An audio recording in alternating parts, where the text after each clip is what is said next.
Hello everyone. We are going forward with worksheet 9 of MCQs from KVS Madam, paper 1 UGC. I hope you people are really interested. You really enjoying watching all the worksheets. If you do enjoy, if you really understand all the videos, you try to subscribe the video. Now we are going forward with worksheet 9. Right? I hope you clearly understood. Right? Yes. So now we have almost a year what is it called as around 1 minute please. 6:30. Yes, we are just going forward with MCQs worksheet 9.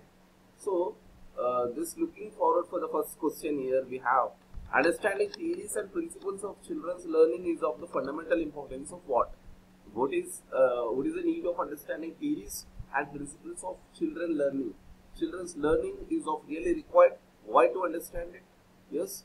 What is the need of understanding? So option A for effective teaching, option B for effective curriculum planning, option C for motivation of learning, or option D is all above. So possibly understanding theories and principles of children's learning for effective teaching as well, for effective curriculum planning, for the motivation of learners, all the things. I hope you understood, right? Yeah. So all the above is the correct answer, option D. The most appropriate meaning of learning is for what? Inculcation of knowledge, modification of behavior, personal adjustment, acquisition of skills. Yes. So, the most important or appropriate meaning of learning is the modification of behavior.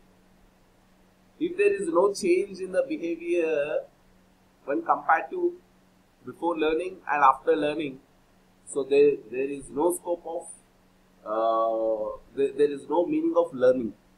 There is no reflection of the learning happened. So if there is some kind of learning happened, what does it mean? It replicated in the way of their behavior, change in the behavior. Before learning, there was something or they were something. After learning, they are really good. So this is called as a learning. The learning happened, right? So modification of behavior is the appropriate meaning of the learning, right? Third question. Teachers' knowledge on students' needs and interests are covered by the subject of which subject has been covered, what is it called as? Which subject has been covered to understand the teacher's knowledge on the students' needs and interests? That is physiology. Yes, physiology of. It is psychology of education. Psychology of education mainly deals with understanding the students' needs and interests, right? Yeah. The most challenge before a teacher. What is the most important challenge before the teacher? To maintain the discipline in the class, to make students to do their homework, to prepare the question paper, to make teaching learning process enjoyable.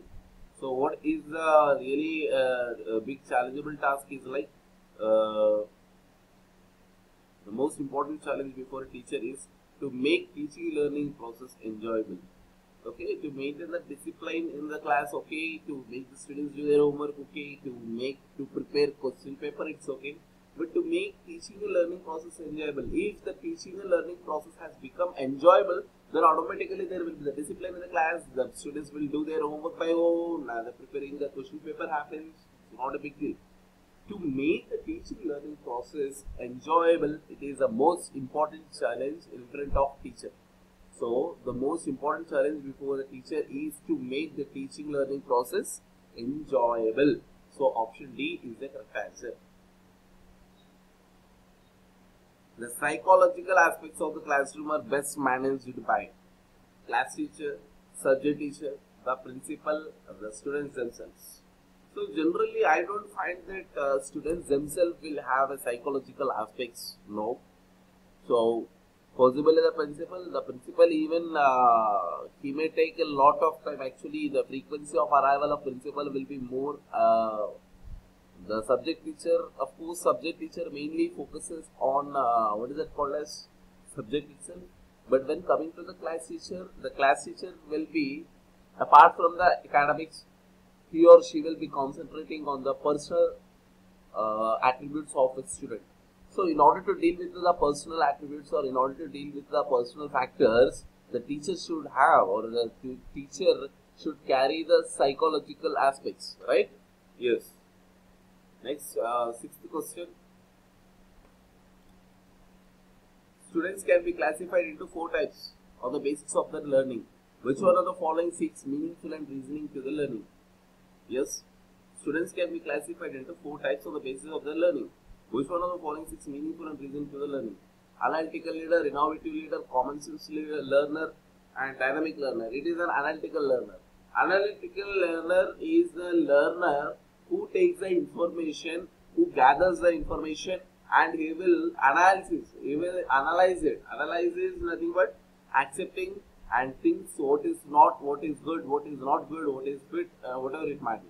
So analytical learner is a type of a learner. It is it is reasoning to the learning. It is meaning and reasoning to the learning.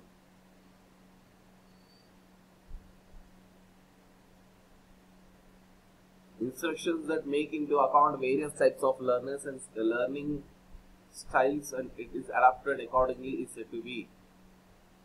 Instructions that takes into account the various sets of learners and learning and styles and is adapted accordingly is said to be the differentiated. In the differentiated, you have a high kind of students, high attitude students, slow learners, you have the medium learners. So taking apart, so various types of learners taking into the consideration and giving the instructions accordingly is a differentiated learning or differentiated instructions or whatever it might be.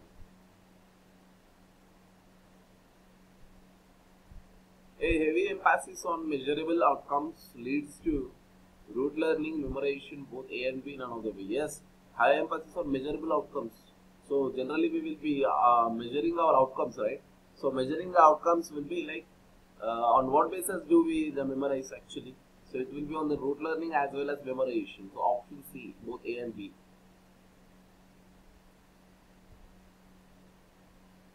Teachers who are enthusiastic in the classroom teaching. Yeah, this is a very important factor. Many students and many stakeholders will have an wrong opinion on it. Teachers who are enthusiastic in the classroom teaching lack proficiency in the subjects, which stays hidden under their enthusiasm. Yes, no, I don't think so that the teachers who are really enthusiastic do not have a proficiency. No, they do have a proficiency in their subjects. Nothing like that. They simply dramatize to hold the students' attention. Not really, sorry. So it is a wrong assumption. Involve the students in the teaching learning process. Yes, that is a factor. Involving the students in the teaching learning process, all the above. It is involving the students in the teaching learning process, right? Next, we have diversity in the student demographics requires common academic standards. Diversity in the students demographics requires common academic standards to provide a common benchmark for the assessment. Yes. Promote the genuine learning for high performance students. No, nothing like that. Ensures that all the students have the same requirements as per the requirement of the central government. No, none of them. No. Diversity in the student demographics. Students demographics. So what is the need of diversity? Simple logic. What is the need of diversity? To provide a common benchmark for the assessment. In order to see if there is no common basic parameter of assessment, then it will be a problematic or it will create a indifferentiation between the students coming from the different demographic regions. So in order to maintain the diversity in the common academic standards, so common benchmark for assessment is really required, right?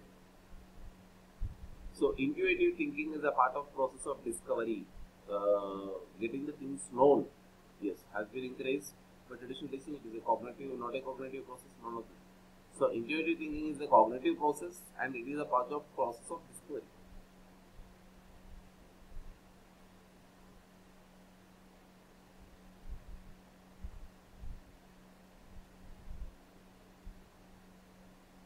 While presenting, your ideas to your in a classroom, it is better to recognize that there can be other views, recognize that students are not a homogeneous marks, taking dissenting views also in the consideration.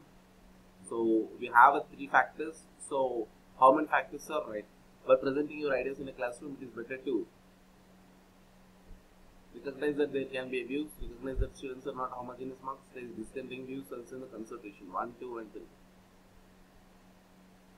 Yeah, the individual differences in the learning process are different given the least importance in the idealism.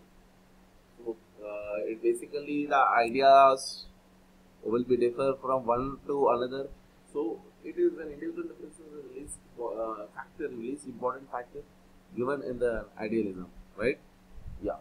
So if you really like this channel, you just subscribe the channel and press on the bell icon for the more updates. You will be getting more updates in future. You will be getting entire paper 1 syllabus. You don't forget to just subscribe the channel and press on the bell icon, and you share it to your friends. Don't forget that you share it to your friends. Yeah.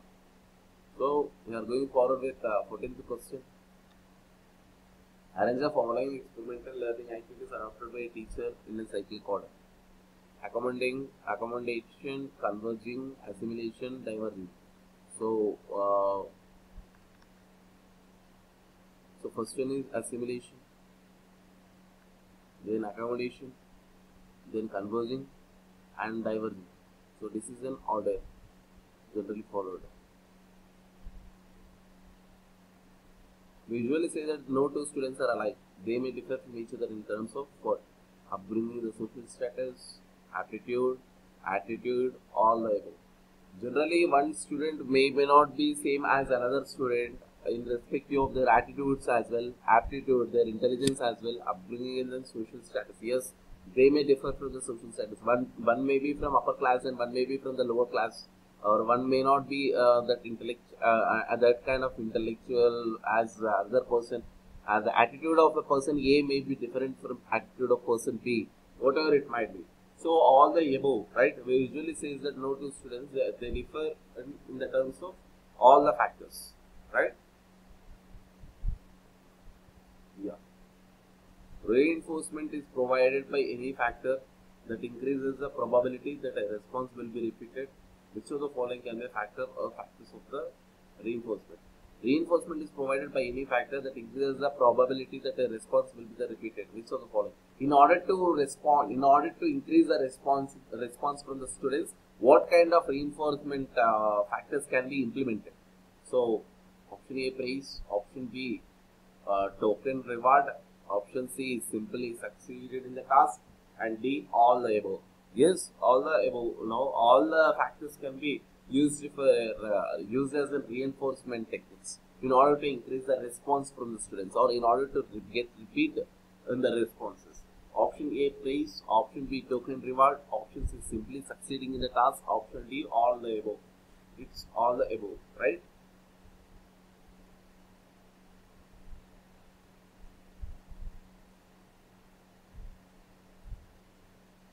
When you complete your maths exercise, you can play the computer game using such kind of reinforcement where the students' favorite activity can be used to reinforce the students' engagement in the less popular activity. It's termed as Premack principle. Generally, this principle will be used by the parents whenever they don't find the children interested in some other things, right? Yeah. In order to reinforce the students' engagement in the less popular activity, they will use this kind of reinforcement. So generally, that is Premack's principle, right? Yeah. Morphographs is termed as is associated with the corrective spelling. If there is something wrong, so generally it will be dealt as a morphograph. Morphograph speaks about correcting spelling.